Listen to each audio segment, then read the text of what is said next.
banywa inzoga zingana iki jewe kugeza ubu ngubu ufite abashiri bangahe jewe mbaje ikibazo gikomeye gusa kugeza ubu ngubu bitewe n'ibyo mwari mwiteze ku ijana wabonye mwakubise kuri kangahe twabikoze neza akangahe kugira weakness ya Shani weakness ya Shani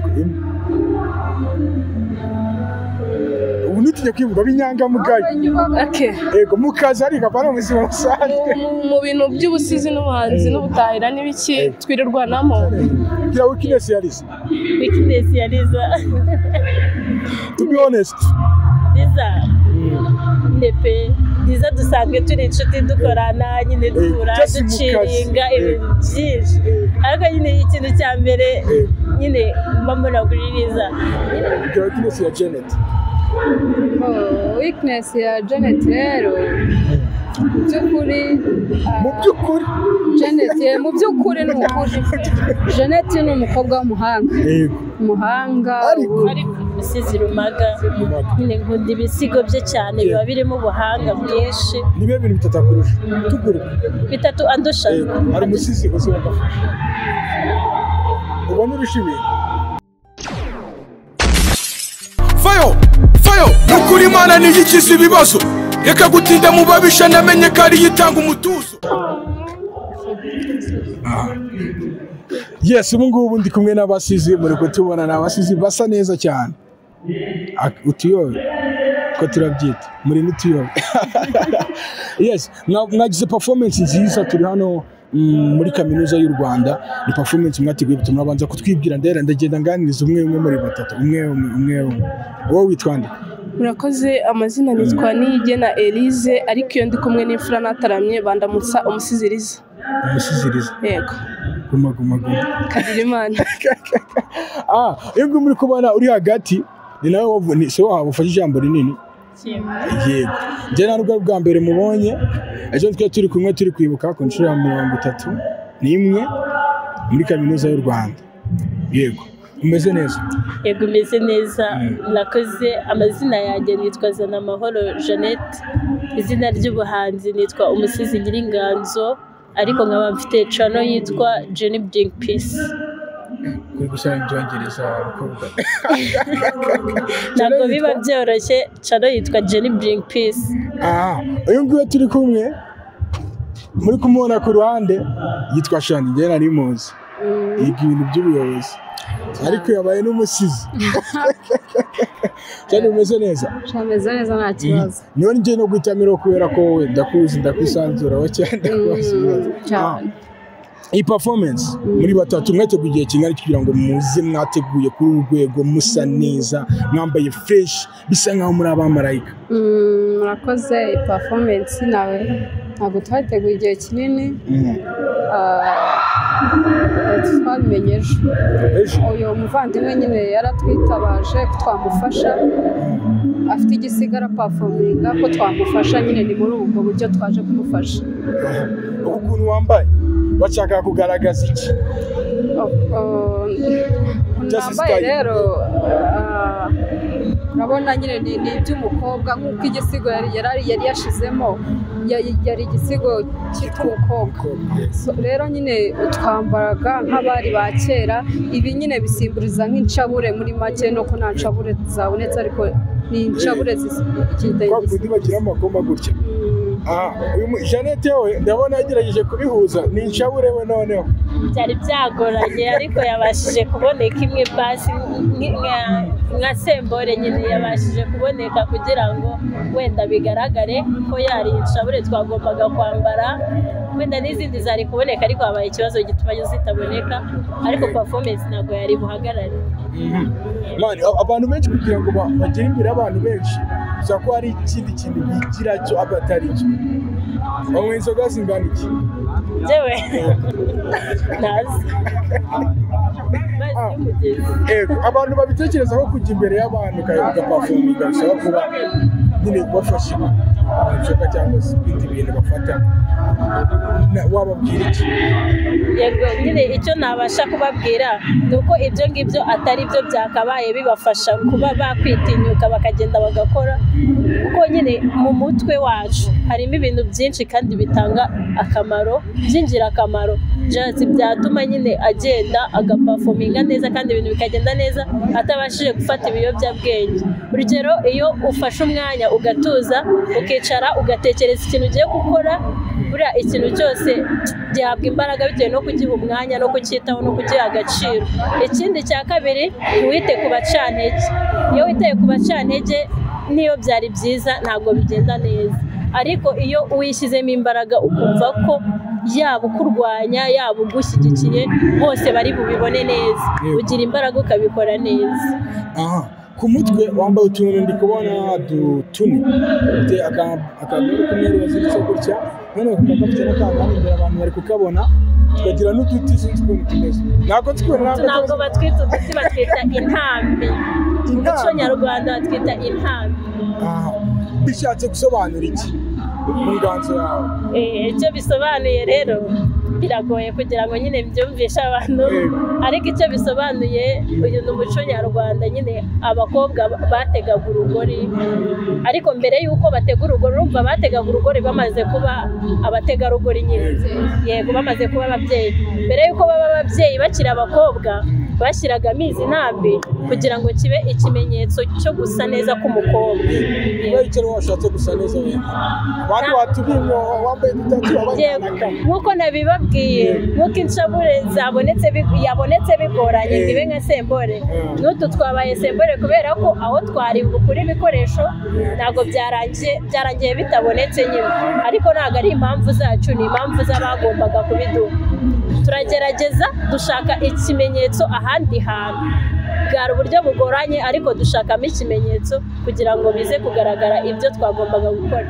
Ni muri urwo rwego abandi batabonye inshabure n'intambi n'ibindi, ariko bagombaga kubibona. Iki ni igisaro. Aka ngaka gatoya. Aka ngaka nako nyine genda kubaza ibibazo. Aka ngaka nako ni nk'uko wakambara igisaro n'ubundi. Ni umutako. Hari abantu benshi bakunda imitako, dore buriya nanjye ndayikunda, ariko nyine usibye no kuba umutako, nyine bisobanuye umukobwa usa neza, wiyitaho nk'uko kera byabaga bimeze, kuko kera ntabwo habaga hariho ibintu byinshi bituma umukobwa atabasha kwiyitaho. Liza uri hano rero, ni Liza? Yego. Usa nk'uwarwaye inkorora kandi ukangira uvuga afite gutya. Aya kitwa gutya. Ntabwo dusobanurira abantu. Ni inkongoro. Inkongoro. Yego. Bisobanura iki? Aka ni agakoresho abantu bakoresha banywa amata. Ni ukuvuga ntabwo nyine mu muco nyarwanda bakoreshaga ibikombe, amajaga, oya, byabaga ari ukwica umuco. Aka kantu niko bakoreshaga nk'ikimenyetso cy'uko ari abatunzi. Ureka kugashyiramo amata ryari? To be honest. Arimo? Yeah. Hey. Of course. Yeah. Of course arimo. Nyereka ikimenyetso ariko usome. Yasoma wambaye ikimenyetso. Nuko temera. Yego. Amata ntabwo yamena bagira gute? Iyo babishaka baba bayabuganije. Kuyabuganiza ni ukuyasuka, iyo bayashaka. Ureka utambuka pesa. Niba kumena amata bamuga? Kuyabikira. Iyo babishaka baba bayabikiriye. Iyo batabishaka baba bayabogoye. Bagukopesha rizaza bivuga cyane. Umunyarwandakazi. Aha, kuri YouTube channel ufite ibihangano bingahe? Kuri YouTube channel hariho ibisigo bibiri. Yego. Ujya kuri stage se wawe ari muri audience? Oya. Ntabwo wajya umunyeshuri? Ntabwo nagira shere w'umunyeshuri. Oya, nshobora kuba namugira usibye ko ntawe mfite umunyeshuri cyane. Niyo mpamvu atakabaye yarahari. Kugeza ubu ngubu ufite abashiri bangahe? Wowe mbaje ikibazo gikomeye gusa. kugeza ubu ngubu to be honest honestly nibashake bagire gutya ariko wabivuze honestly nta musheri mfite kugeza aka ndafonja urabihakanye ku mugabo yego mvugishije ukuri niba hari nyina nyomozi ayo umuntu adafite shaka kumumusaba nimero yego tubwira platform zawe bahita bagusaba nimero platform zanjye se kugira ngo bansabe nimero biroroshye kano kanya kuba bazibona aha twagiye tuvuge nimero none hari n'abantu batanga ibiraka of course yes umusizi mwiza ndetse bakeneye kwerekana nyine ikimurimo waba nimero ya telefone bakazajya bakamubwira yego murakoze nk'uko bivuze ndi umusizi muri ibisigo bitandukanye ingeri zose igisigo washaka wakibona noneho ikiyongeyeho nkora mu bukwe nkora ibiraka byo gusohora abageni umuntu nyine wakumva yabaye interested nanjye gira whatsapp nkoresha 078 95 27 ariko hari abantu bigeze kumbwira iyo umuntu ngagaragara mu bukwe cyane ngo birangira we ntabwo akoze gahunda sikaba ntagikwe ntabwo bishoboka ahubwo iyo ugaragara mu bukwe cyane none hari imisoro iteye ubwoba ufite amahirwe menshi yo kugira ngo bakubiye nabyita nko kurokiritwa ufite amahirwe menshi nyine hari ukuntu bajya bavuga ngo nyine ngo bari abafiye hari ukuntu nyine usanga bifitinga neza bikarangira nk'abantu bajyanye nyine tayari bakoze ubukwe nabo rero urumva ubukwe benjoyinze ibihombo by'abandi ubukwe se bukwe bw'abandi buba butumye hazabaho ubukwe bw'abandi bantu urumva nyine imiryango irahuza oya nta bukwe reka mvugane na Shani none Shani yaje wena imisatsi yumva yakubisemo uranyerera n'inyerera ariko Shani derukana nawe ari umusizi karushye numutangira n'umusizi cyose ariko wowe nimviyemo ugira gusenga cyane Shani yapostingaga amagambo y'Imana gatatu noneho narashigiye kugera gusenga ni ijambo bino bintu biza gute ntabwo bikunze guhura biragoye niyo mpamvu nyine ariko ndabikora ni uko ibintu by'amasomo n'izindi nshingano ugasanga nyine biragoye kubifatanya ariko noneho mu minsi izaza nzaza nje munyitege tujye kuri performance no muri rusange ndagenda mbaza buri muntu bitewe n'ibyo mwari mwiteze ku ijana wabonye mwakubise kuri kangahe twabikoze neza akangahe 99 kangahe cyane murakoze njye ntabwo ndibishyiremo igikabyo cyinshi cyangwa se amarangamutima menshi yego mwabonye ibyo mwakoze hari n'ibyo mwari mwiteze yego ariko nka 97% turumva tunyuzwe mu mutima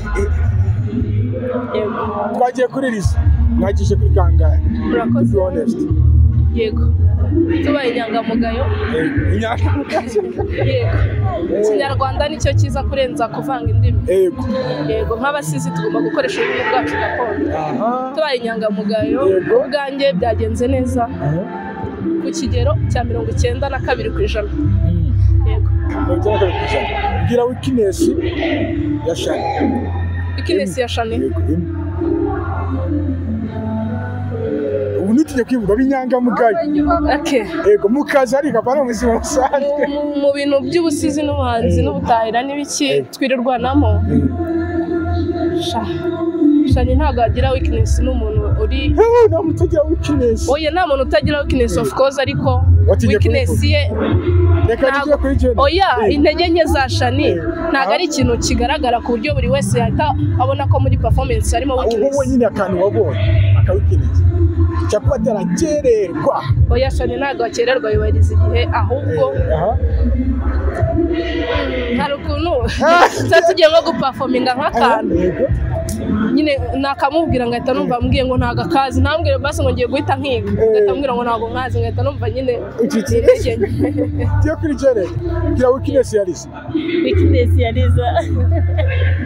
To be honest, Liza nepe Liza dusanzwe turi inshuti dukorana nyine duhura duciringa ibintu byinshi ariko nyine ikintu cya mbere nyine mbona kuri Liza nyine ariko buriya wasanga ari uko nje nkunda kuba ameze gutyo muri ubwo buzima nje nkunda guseka cyane n'ibidasekeje ndabiseka rero weakness mbona muri oya ntabwo guseka cyane bifite umuntu utari serious ndaza kugusobanurira gusa weakness mbona kuri Liza nyine hari jya ko tuba duri gukora ibintu nyine washyiramo amarangamutima menshi agashyiramo ubusere bwinshi nyine nkaho ushaka akaseka ntaseke nyine mu bibona yani ibyo ngibyo ibindi byose bimeze neza azabikosora agiye kwiga guseka agiye kuba umukobwa twagiye kuri Shani Shani we rero ndamugora nawe gira weakness ya Janet. Weakness ya Janet rero mu by'ukuri Janet mu by'ukuri ni ukuri Janet ni umukobwa w'umuhanga umuhanga njye ntago twakora na weakness yenze ubwo mara igihe gito ntago tuziranye cyane ariko ubu tugiye kumenyana cyane nzazimenya weakness yari ntabwo ntago nahita nzimenya weakness yawe uhisha weakness bigaragaza neza agahisha yego reka mbashimire ko mwaduhaye umwanya ariko namwe ntago wokoresha TikTok narayibonye Instagram ntago Liza tugire platform zawe dufite njye na Liza dufite YouTube niyo turabanza kubabwira twashizeho indirimbo imwe ariko n'izindi ziraje vuba mutwitege yitwa Umusizi Liza. Instagram nkoresha Shani Jamila, TikTok nkoresha Shani Jamila ndirimba twakiriho kuri Instagram twene yego murakoze Instagram yanjye nkoresha ni Zana Jeanne Zana Jeanne yes Liza Instagram murakoze nkoresha niyigena Liza reka mbashimire ku mwanya mwaduhaye kandi mwakoze performance nziza imeze fresh congratulations ubwo twabaka 98% ku byumweru mwiteze ariko nakabona babajije reka mbabaze uravuga nyine ku buryo batabyumva bagenzi bawe umusizi wigira aho ninde umusizi nigiraho yego nyine uguko mukwati kabisa nkunda akantu ke ka mbere kavuga ngo ninde byansabye gukomera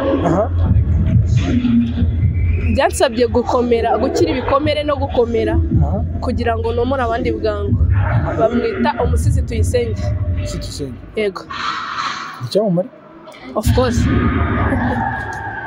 kajya kujyana niwe musizi wemera nakoze umusizi ndemera cyane murabizi nyine umaze iminsi uri kurya yiti muri iyi minsi umusizi Rumaga nyine nkunda ibisigo bye cyane biba birimo ubuhanga bwinshi nibe bintu bitatakurusha tuguru bitatu andusha Ikinyarwanda icyo ni icya mbere andusha kuba ari mukuru yananze mu kazi ni icya kabiri icya gatatu andusha kuba yaprodinga ibintu byinshi mu gihe gitoya ibyo birahagije twagiye kwisha niwe musizi wemera cyane mu Rwanda nanjye ntago njye umusizi nemera ni Rumaga none reka mbwira hari umusizi uzi wagafasha ubona urusha ibintu oya nta musizi wagafashe mbona ndusha oya nawe ntabwo muvuze nzamuvumba kuko ashaka ko ari kunyumva nawe umusizi ubona wagafashe ugahita ariko nk'uriya koko